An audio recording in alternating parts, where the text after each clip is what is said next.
Okay, let's jump right in today. We're doing a deep dive into what looks, like a straightforward language lesson on the surface. We've got this set of materials. There's a conversation transcript, some vocabulary lists, grammar notes focusing on one particular point, and even some cultural background on a specific place in Indonesia. Right. And our plan, our mission, if you like, is to unpack all of that. Because hidden inside this language practice material are some really fascinating insights. Insights into how communication actually works day to day in Indonesian and, well, what that might tell us about the culture itself. Exactly. It's not just about memorizing words or rules in a vacuum. We have this dialogue between Lisa and Andy. Yeah, the one where Andy gets promoted. That's the one. And they're talking about celebrating it, making plans. But as you start looking closely at the words they choose, the grammar, even where they suggest meeting up, you start seeing these other layers. Social dynamics, how the language is structured, cultural landmarks, all coming together. Precisely. So let's set the scene. Andy's got this great news, the promotion. And Lisa kicks things off, congratulating him. She says, Andy, selamat atas promosimu. Which is just a super useful phrase, right? Congratulations on your promotion. Something you definitely want to have handy. Absolutely. Yeah. And notice Andy's response. It's immediate. He doesn't just say a simple thanks. He says, makasih Lisa, promosi ini tidak akan ada tanpa bantuanmu. Which translates to, thanks, Lisa, this promotion wouldn't have happened without your help. So straight away. Yeah, he's sharing the credit, acknowledging her input. And Lisa, she doesn't just take it or brush it off. She kind of volleys it back, saying, Kamu yang berperan paling besar, meaning you did the biggest part. Right, and that little exchange, it's more than just being polite, isn't it? Totally. It feels like it taps into something deeper. I think so too. It really seems to highlight a value you see in many cultures, Indonesia included, of acknowledging others' contributions, showing a bit of humility instead of just, grabbing all the glory. It definitely smooths the interaction, makes it feel more collaborative. Yeah. And what's really interesting is how fast they shift gears from that moment, that shared accomplishment, the humility, to practical planning. Right. Andy immediately follows up with, Ayo kita rayakan hal ini, kamu sudah punya acara hari Jumat sore ini. Let's celebrate this. Got plans this Friday afternoon. Such a direct pivot. No awkward pause, just straight into logistics. And Lisa responds specifically about that time slot. Kalau Jumat, sore aku belum ada acara. If it's Friday afternoon, I don't have anything yet. See, she confirms that specific time he mentioned is free. Very efficient. Which then opens the door for Andy's very concrete suggestion. He doesn't just vaguely say dinner sometime. He proposes, Bagaimana kalau makan malam dan nonton pertunjukan tari di Taman Ismail Marzuki? Aku jemput jam 6. Which is, how about dinner and watching a dance performance at Taman Ismail Marzuki? I'll pick you up at 6. Super specific location, activity, even transport. And Lisa's response, Kerengarnya ook. Sounds okay. So yeah, in just a few lines, you've got this fantastic little template.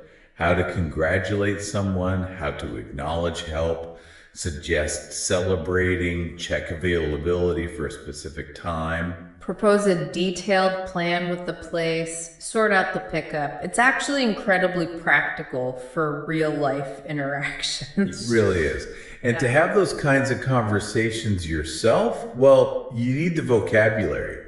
Our source material gives us a really good list, pulled right from this chat and some related examples. Okay, so key terms like selamat for congratulations. Yep, and tempa, meaning without. Bantuan, which is help, the noun form. Then rayakan, the verb to celebrate, sore, meaning afternoon, nonton, to watch. Jemput, which is to pick up, like picking someone up in a car.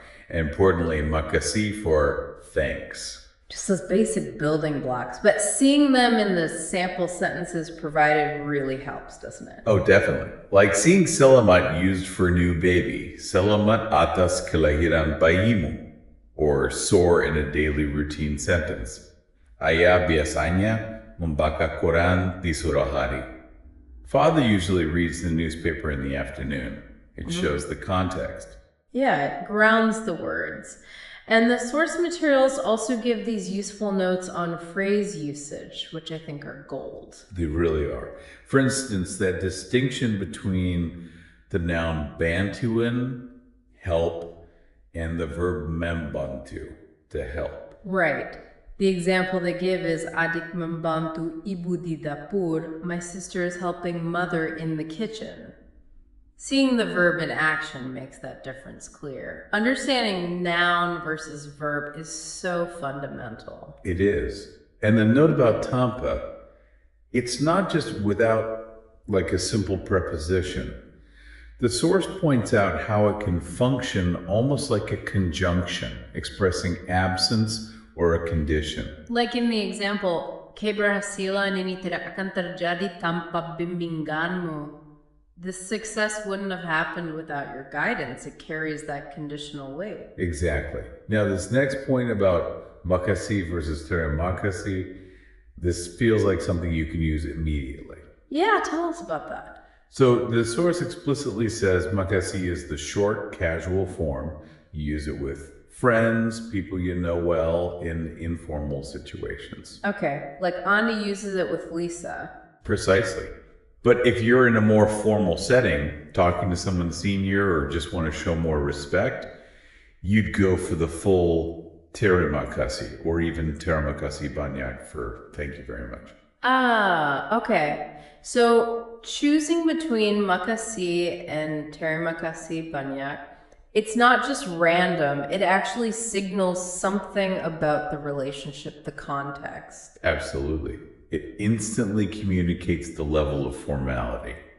Like you said, using makasih with your boss might seem a bit too casual, maybe disrespectful, depending on the relationship. And using terima kasih banyak with your close friend might sound a bit stiff, maybe? Could do, yeah.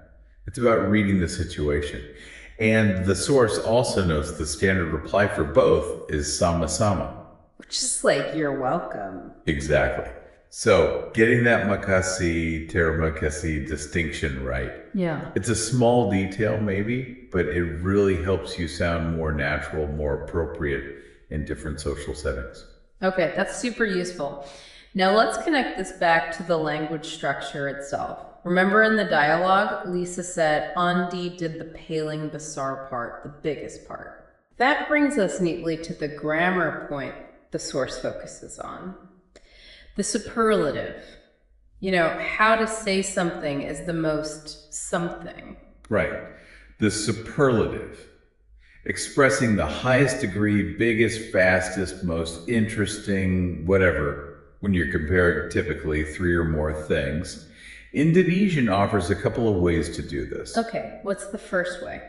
The first method is adding the prefix ter directly onto the modifier, the adjective or adverb. So, like, tinggi tall becomes tertinggi, the tallest. Exactly. Yeah. Or hebat, great, becomes terpat, the greatest.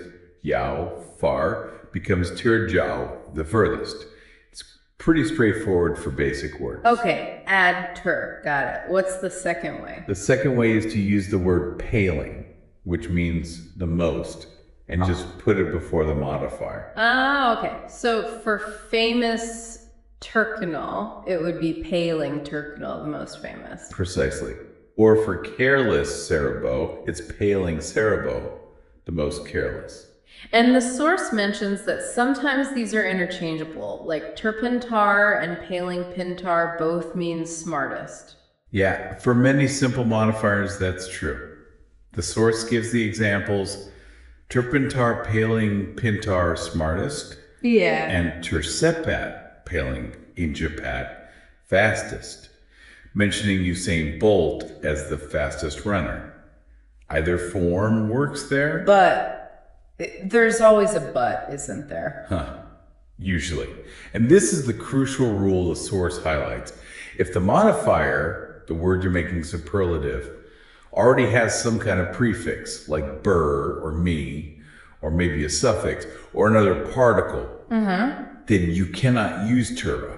You must use paling. Okay, hold on. So if the word already has like grammatical bits added to it, is off the table. That's the rule. You can't stack prefixes like that. Yeah. So take a word like berkesan, which means memorable or impressive. Right. It starts with ber. Right. You can't say terberkesan. That doesn't work. It has to be paling berkesan, the most memorable. Okay, that makes sense. You're adding most externally with paling instead of trying to modify the already modified word internally with ter. Exactly. Same for a word like meyakinkan, convincing, which starts with me. You can't make inter meyakinkan. It has to be paling meyakinkan. Got it. And the sample sentences really help illustrate that rule. They do. Like, perjalanan yang paling berkesan bagiku adalah ketika liburan ke Jepang. The most memorable journey for me was the trip to Japan. Uses paling berkesan. And the other one. Wawancaranya berhasil karena argumentasinya yang paling meyakinkan. He succeeded in interviews because his argument was the most convincing. Again, paling meyakinkan. And the source also shows this applying to adverbs too, describing how an action is done to the highest degree. Like the Andi example. Andi mendapatkan promosi karena dia bekerja paling keras. Andi got the promotion because he worked the hardest. Yep, or the swimming one. Phelps berenang yang paling pipat. Phelps swims the fastest. Uses paling with the adverb fast. So mastering this ter versus paling thing, especially that rule about words that already have prefixes or suffixes, is pretty key for accurate description when you want to talk about extreme. It really is. It gives you that precision. Now, let's loop back to where Andi and Lisa were planning to go. He suggested Taman Ismail Marzuki, right? T-I-M. Yeah. What did the source say about that place? It sounded like more than just a random spot. Oh, definitely. The source describes it as a major, important art and cultural exhibition center. Located where? Central Jakarta. The source gives the address, Jalan Sekini Raya, and mentions it's right next to the Basha Planetarium and the Jakarta Institute of the Art. So it's in a kind of cultural hub area. And it's been around for a while. Since 1968, founded by a former governor, Ali Sadikin, and named after Ismail Marzuki, a famous Indonesian composer. And the facilities sound quite extensive. The source lists an art hall, galleries, theater studio, an open air, a plaza, a cinema, restaurants. Yeah, it's clearly a whole complex dedicated to arts and culture. And its role, according to the source, is significant. It's called a prime cultural center. Hosting what kind of things? All sorts, it seems. Both traditional and contemporary performances and exhibitions from within Indonesia and also international ones. It's specifically mentioned as a place people go to learn about art and theater. And the source even names some famous Indonesian performers associated with it. It does. Butet Kertajasa, Sujiwo Tejo, W.S. Rendra, big names in Indonesian theater who apparently had success performing there. So it has this real artistic legacy. Okay, so knowing that background really adds another layer to Andi's suggestion, doesn't it? It totally does. He's not just saying, let's grab food. He's inviting her to celebrate his professional success at a significant cultural landmark, potentially to see a performance linking his personal achievement to Jakarta's wider art scene. So when you put all these pieces together, We started with what seemed like a simple dialogue, congratulations, making plans. But by digging into the source materials, the vocabulary notes, the grammar rule, the cultural context, we get so much more than just language practice. We really do. We've picked up practical conversation tools like how to start those interactions. We've understood some social nuances like that makasih versus terima kasih distinction. We've grasped a key grammatical concept, the superlative, which is essential for description. And we've learned about a specific important cultural place, TIM. Right. And seeing how these elements connect gives you, the listener, a much richer understanding. It's not just isolated facts. You get practical tools for actually interacting. Like knowing when makasih feels right versus terima kasih banyak. Or understanding why someone might say piling berkesan instead of using turun. That rule clicks into place. And having that cultural literacy, knowing what TIM signifies, it adds depth. If someone mentions it, or if you visit Jakarta, Andi's suggestion makes perfect sense within that local context. It really shows how language works as a whole system, doesn't it? The words, the grammar, the unspoken social rules, the physical places where life happens, it all weaves together. Exactly. It paints a picture of communication and culture in action. So we've journeyed from Andi's promotion congratulations through planning that potential evening out at TIM, unpacking the vocabulary and grammar tools needed along the way, and exploring the significance of that cultural venue itself. So here's something to maybe think about after this. How do specific places like Taman Ismail Marzuki, places that deliberately mix traditional and contemporary arts, actually help shape and reflect the identity of a city like Jakarta? Or on a smaller scale, maybe think about how those tiny linguistic choices, like choosing a casual thanks over a formal one, instantly broadcast so much about the relationship between the people speaking. How do all these elements, big and small, really combine to create the full picture of communication and culture? Thank you for watching this video. Hopefully useful. Don't forget to like and subscribe.